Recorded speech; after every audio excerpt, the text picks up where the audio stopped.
CMV पासून माझी केळी मी कशी वाचवू? मित्रांनो, याचं जे उत्तर आहे, हे उत्तर देण्याआधी मला असं वाटतं की आपण खोलावर जायला पाहिजे. आपण आधी समजून घेऊया की केळीवर कोणकोणत्या प्रकारचे रोग येतात. तर मित्रांनो, केळीवर जनरली 3 प्रकारचे रोग येतात. एक तर फंगल, ज्याला आपण ज्याच्यामध्ये सिगाटोका मोडतो, म्हणजे करपा आपण म्हणू शकतो. दुसरं म्हणजे बॅक्टेरियल, ज्याला आपण इरविना रॉट म्हणतो. वरून पोगा सडत जातो बघा आणि खालती पूर्ण गाठ तुमची सडून जाते आणि पूर्ण झाड बसून जातं. हा बॅक्टेरियल असतो. आणि तिसरा आणि सगळ्यात खतरनाक म्हणजे व्हायरल डिसीज. व्हायरल म्हणजे ज्याच्यामध्ये आपला CMV मोडतो. मित्रांनो, CMVवर किंवा व्हायरल डिसीजवर कुठलंही सोल्युशन नाही आहे. म्हणून म्हणतात ना की prevention is better than cure. म्हणजे काय की रोग आल्यानंतर याच्यावर उपाययोजना करणं हे अशक्यप्रत आहे. म्हणून तो येऊच नये म्हणून काय काळजी घ्यावी लागेल याच्याविषयी आज आपण बोलणार आहे. CMV कशा कशाने पसरतो? तर मित्रांनो, CMVचे 700 प्रकारचे होस्ट प्लांट आहेत. म्हणजे काय की 700 प्रकारच्या विविध प्रजातींवरून हा CMV तुमच्या केळीवर येऊ शकतो. तर तो सकिंग पेस्टने येतो. कीड तिथं बसते, तिथून तो CMV घेते, ती आपल्या केळीवर येते, आपल्या केळीला डंख मारते आणि तो CMV त्या प्रजातीमधून तुमच्या केळीमध्ये शिफ्ट होतो. ह्या एका प्रकारे तुमचा CMV पसरू शकतो. दुसरं म्हणजे विळी कोयत्याने, की एखाद्या CMVच्या झाडाचा तुम्ही पील कापला आणि तो फ्रेश झाडाच्या पिलाला लावला किंवा झाडाला लागला, तर तिथून तुमचा CMV पसरू शकतो. झाडं कापताना जो आपण कोयता वापरतो, तो कोयता जर आपण तण वापरताना आपण तोच वापरला आणि पिलं कापताना किंवा बागेतली स्वच्छता करताना पण तोच वापरला, तरीसुद्धा तुमचा कोयत्याच्या माध्यमातून म्हणजे फिजिकल गोष्टींच्या माध्यमातून हा CMV पसरू शकतो. तर मित्रांनो, CMV यायलाच नको याच्यासाठी काय काय करायला पाहिजे त्याच्या पहिले आपण बेसिक्सवर जाऊया. पाया जर भक्कम असेल तर पुढे अडचण येणार नाही. तर त्यातली सगळ्यात महत्त्वाची पहिली गोष्ट म्हणजे शेतीची मशागत जर प्रॉपर झालेली नसेल, तुम्ही ओल्या जमिनीमध्येच ट्रॅक्टर घातलं असेल, रोटर केलं असेल, घाई केली असेल शेत तयार करायची, तर जमिनीचा पोत पाहिजे तसा नसतो आणि अशी जमीन ही झाडासाठी हेल्दी नसते. कारण काय ना, माती ब्रीद नाही करू शकत त्याच्यामध्ये. उदाहरणार्थ समजा पाऊस आहे, पावसामध्ये तुम्ही आणि मी आपण दोघं सोबत भिजतोय आणि आपल्यापैकी एकाला पटकन सर्दीचा आजार होतोय. तर सर्दी का होते आपल्याला ताप का येतोय? ताप हा व्हायरलच आजार आहे ना. तर ताप याच्यासाठी येतोय कारण सर्दीत भिजल्याने माझी इम्युनिटी पॉवर कमी होती आणि इम्युनिटी पॉवर कमी असल्यामुळे माझ्यावर त्या व्हायरसने लगेचच अटॅक केला. त्यामुळे जर तुमची मशागत प्रॉपर नसेल तर प्लांट्सला खालून न्यूट्रिएंट्स घ्यायला त्रास होतो आणि झाडाची सुरुवातीच्या अवस्थेमधली वाढ प्रॉपर न झाल्यामुळे तुमचा CMV त्याच्यावर लगेच अटॅक करतो. म्हणून शेतीची उत्तम मशागत करणं हा एक सगळ्यात महत्त्वाचा CMV पासून लांब राहण्याचा एक पर्याय आहे. पुढचा महत्त्वाचा मुद्दा म्हणजे तुमच्या जमिनीचा pH.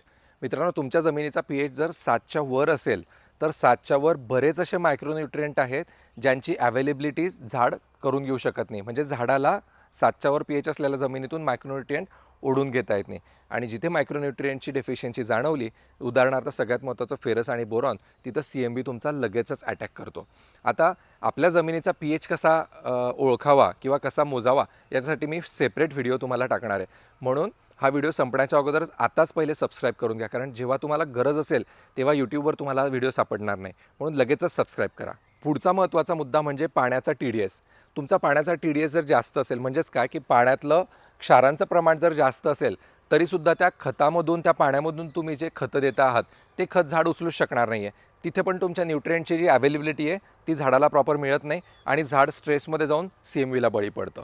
त्यानंतरचं महत्त्वाचं कारण म्हणजे निसर्गाचा झटका. दिवसा तापमान, रात्री थंडी किंवा दिवसा अचानक पाऊस पडतोय आणि पूर्ण ह्युमिडिटी वातावरणामध्ये आहे, ह्या अशा झटक्यांमुळे सुद्धा CMVचे व्हायरॉन्स जे असतात ना ते ट्रिगर होतात. ते ट्रिगर झाल्या तुमच्या पिकावर त्याचा अटॅक होतो. तर हे काही घटक झाले मित्रांनो की ह्या गोष्टींवर जर तुम्ही काम केलं तर CMV पासून तुम्ही लांब राहू शकतात. आता अजून थोडंसं खोलात जाऊया, CMVच्या बाबतीतच थोडं बोलूया. तुमच्या मनात नेहमी प्रश्न असतो की कंदावर CMV येत नाही का, की रोपातच CMV येतो का?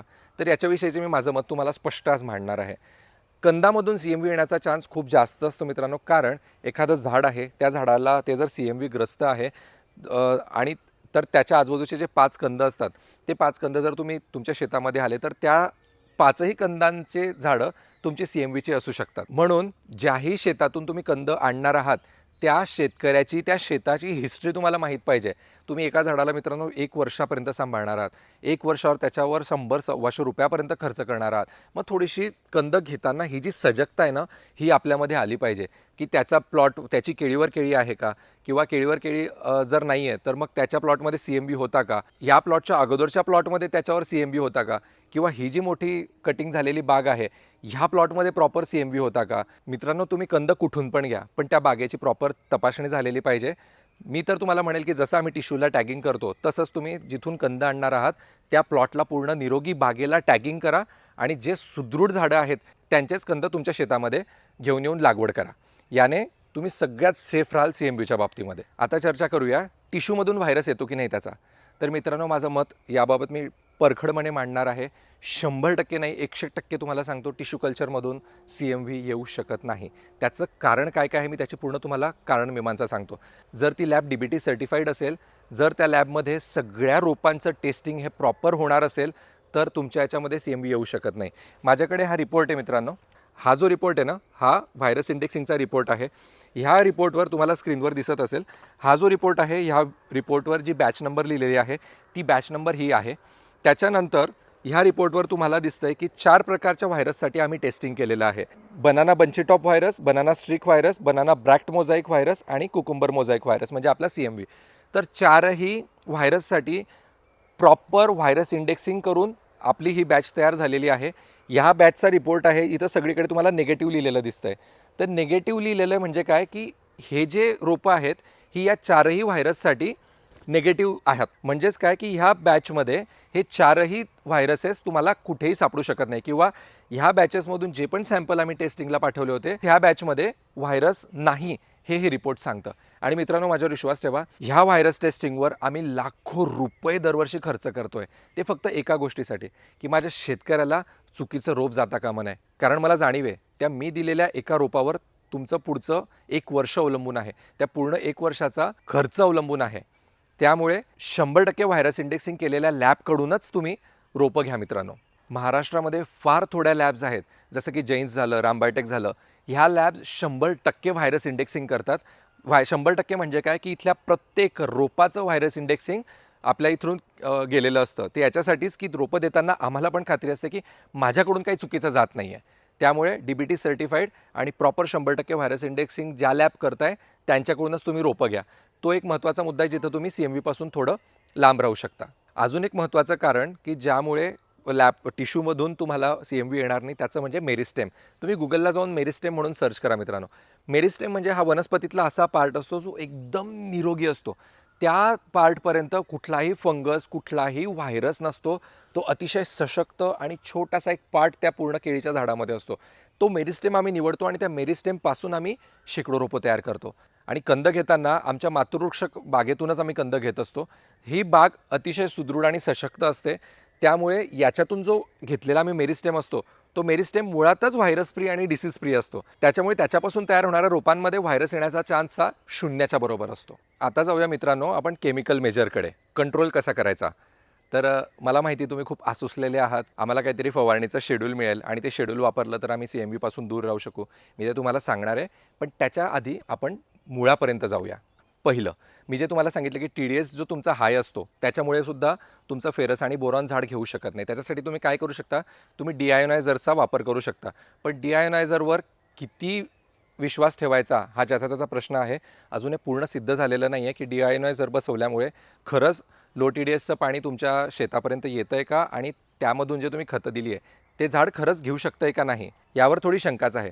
त्यामुळे TDS जर हाय असेल तर तिथं आपण जास्त काही करू शकत नाही आहे. दुसरा मुद्दा, pH जर मित्रांनो तुमचा 7च्या वर असेल तर सांगा बरं काय करता येईल. मला माहिती आहे तुमच्या मनात काय आलं. लगेच तुमच्या मनात आलं असेल की आपण फॉस्फोरिक ॲसिड सोडलं तर pH डाऊन करू शकतो. हे झालं टेम्पररी सोल्युशन. पण त्याच्यावरचं फर्म सोल्युशन काय आहे, तर pH जर तुम्हाला कमी करायचा असेल तर सगळ्यात महत्त्वाचं म्हणजे तुमच्या जमिनीचा सेंद्रिय कर्ब तुम्ही वाढवला पाहिजे. तुमच्या जमिनीची फिजिकल प्रॉपर्टी तुम्हाला चेंज करता आली पाहिजे. पिकाचं रेग्युलरपणे फेरपालट झालं पाहिजे. केळीवर केळी नको घ्यायला. ताक किंवा धेंच्या ह्या अशा पद्धतीने किंवा शेणखत वापरल्याने किंवा स्लरी वापरल्याने तुम्ही जमिनीचा सेंद्रिय कर्ब निश्चितच वाढवू शकता. त्याला तुम्ही केमिकल खतांपेक्षा पण सिरियसली घेतलं पाहिजे असं माझं प्रामाणिक मत आहे मित्रांनो. त्यानंतर मायक्रोन्युट्रिएंटचा नियमित वापर. मित्रांनो, मायक्रोन्युट्रिएंट जर झाडाला प्रॉपर अवेलेबल नाही झालं तर झाड अशक्त बनतं. झाड अशक्त झाल्या लगेच त्याच्यावर CMVचा अटॅक होतो आणि CMV मोठ्या प्रमाणावर तुमच्या इथे वाढतो. मायक्रोन्युट्रिएंट नियमित वापरा. जर तुम्ही मातीमधून देणार असाल तर 2 डोस करा लागवडीच्या वेळेस आणि 3 ते 4 महिन्यामध्ये एकदा.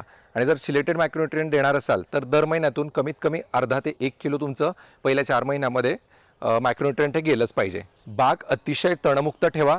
नत्राचं प्रमाण सुरुवातीला अतिशय कमी ठेवा, कारण नत्र जर जास्त दिलं स्पेशली युरियाच्या माध्यमातून तर तुमचा जो पोंगा जो असतो तो लुसलुशीत होतो आणि लगेच इन्सेक्टला किंवा सकिंग पेस्टला त्याच्यावर डंक मारायला खूप सोपं होतं.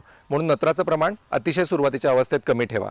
जी CMV ग्रस्त झाडं आहेत मित्रांनो, त्याच्यामध्ये जीव अटकवू नका. लगेचच अशी झाडं उपटून शेताच्या बाहेर नेऊन खड्डा करून बुजून टाका किंवा तुमच्या शेतापासून त्याला दूर नेऊन टाका. आणि सगळ्यात शेवटचं म्हणजे केमिकल कंट्रोल. मी तुम्हाला ही काही यादी देतोय मित्रांनो. ही सगळी औषधं दर 10 दिवसांनी, अगदी लागवडीपासून दर 10 दिवसांनी आलटून पालटून यांचा स्प्रे घ्या. ह्या स्प्रेमुळे तुम्हाला खूप चांगला कव्हरेज मिळेल. साधारण जो CMVचा पिरियड असतो पहिल्या 3 महिन्यामध्ये सगळ्यात जास्त भीती असते CMV येण्याची. त्यामुळे हे फवारे ॲटलिस्ट जुलै ऑगस्टच्या लागवडीसाठी किंवा तुमच्या एरियामध्ये CMV जेव्हा येतो तेव्हा लागणीपासून पहिल्या 80 ते 90 दिवसापर्यंत हे स्प्रे अगदी रेग्युलर घ्या, की जेणेकरून सकिंग पेस्ट येणार नाही आणि CMVला तुमचं झाड बळी पडणार नाही. मित्रांनो, CMV विषयी पडलेल्या बऱ्याच प्रश्नांची उत्तरं मी ह्या व्हिडिओमध्ये कव्हर करायचा प्रयत्न केला आहे. जर तुम्हाला वाटलं असेल की CMV विषयी बरेच कॉन्सेप्ट तुमचे क्लिअर झाले तर प्लीज ह्या चॅनलला सबस्क्राईब करा, की जेणेकरून पुढे येणारे महत्त्वाचे व्हिडिओ तुम्हाला लगेचच सापडतील. Thank you so much. भेटूया पुढच्या व्हिडिओमध्ये.